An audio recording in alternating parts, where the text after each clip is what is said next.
So I had to pause my Resurrection Sunday celebrations to record this because of the sheer shock at what the Gcaba brothers have just done. Hello Mzansi, welcome back to our channel. Please take a seat and let's get into this because I have so much to say.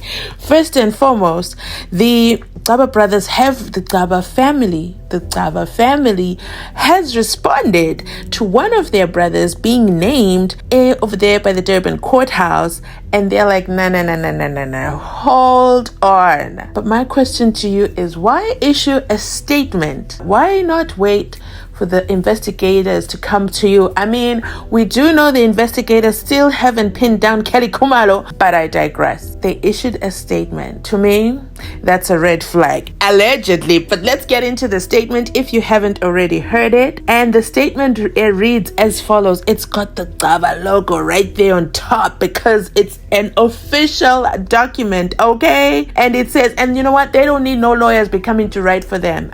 They're writing this statement themselves. It is dated the 31st of March 2024 when Resurrection Sunday, we will rise like the phoenix that we are because we are the Gcaba brothers. I'm kidding, I'm making that up. It says 31st of March 2024 for immediate release. A statement issued by Mandla Gcaba on behalf of the Gcaba family regarding Mfundo Gcaba in an ongoing court case. Now that's the first point of, let me pause right there. Why is Mandla speaking on behalf of Mfundo? Why can't Mfundo speak for himself?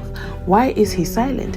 He is the one who did the transaction. His name is the one that was mentioned over there in the courthouse. Why does he need Mandla to speak on his behalf? I don't know. If you guys know the family well enough to explain this to me, let me know, because that for me was the first red flag.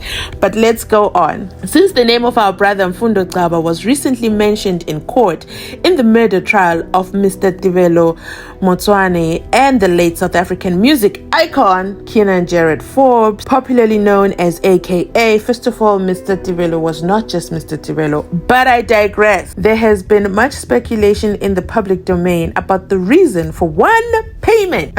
One payment. We make multiple payments as a family, and there's this big brouhaha about one payment that was mentioned by the prosecution. As the Gcaba family, we acknowledge the gravity of the situation at hand and the widespread interest it has gathered. We wish to express our unwavering faith in the South African judiciary system. I think they missed out that word. In the South African judiciary system, and affirm our commitment to cooperating fully with all arms of state in the pursuit of justice. In light of recent developments and the allegations directed towards our brother Mfundo, we wish to clarify the following. Mfundo is an adult, and on that note, why is this adult not speaking for himself? Again, another red flag, but let's continue on. And is a successful businessman involved in various sectors, including coal mining and the taxi industry. It is important to note that financial transactions between him and Mr. Gwabeni were purely for business purposes. These numerous transactions over a long period of time can be verified through bank records and were neither unique nor isolated. Guys, if you remember my last video, what I said, I said if Mr. Gwabeni gets out on bail, there might be some cooking that might happen to prove that this is not a one-off incident. In this very own letter, this guy starts off, Mr. Mandla Gcaba, Honorable Sir, says at the beginning, the first paragraph, he says about the reason for one payment. He said one payment. Okay. Further down in the same document, this is the thing. And this is all alleged. This is what I'm figuring out as I'm reading this. Further down in that same document, it's now payments with the plural.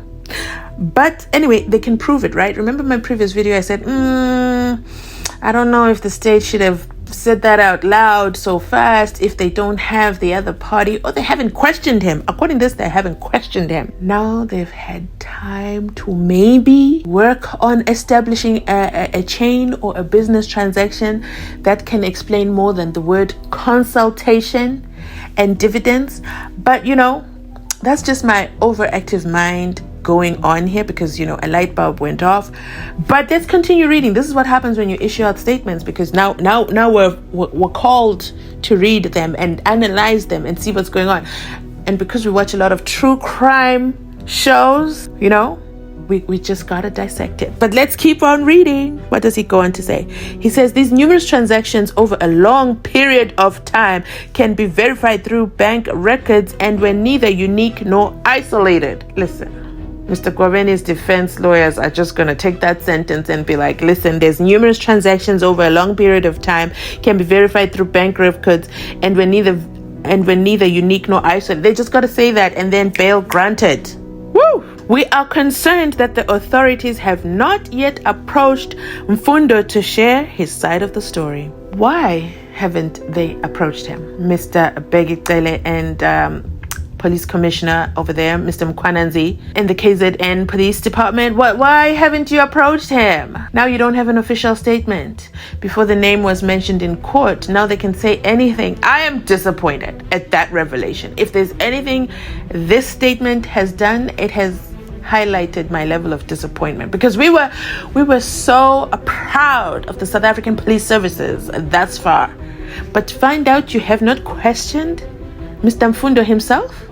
After you name dropped him in an entire courthouse? I wonder what he was doing when he too heard his name. Woo!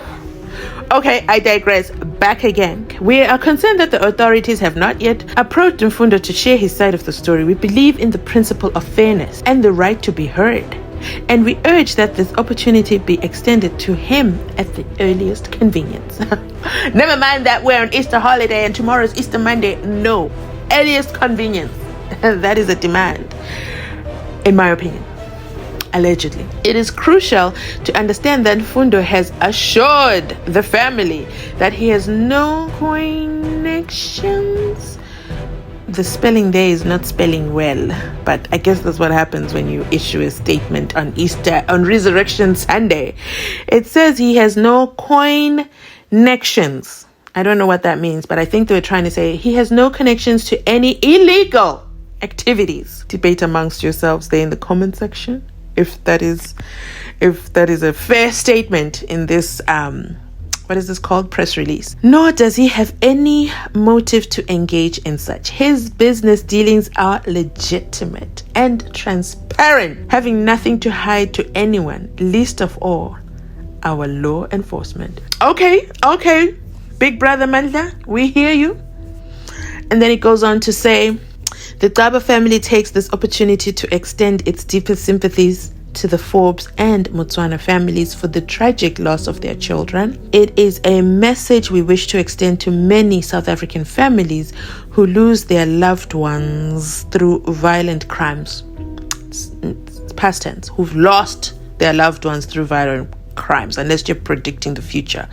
So to South African families who lost their loved ones through violent crimes and has afflicted our society, we express a sincere hope for a swift resolution to this case, allowing all affected families to find closure and healing. That's it, Mzansi. Let me know in the comment section what you think about the statement. Was it valid for them to issue this statement, or should they have just waited for the police services to approach them? Why was it necessary to issue a statement unprovoked?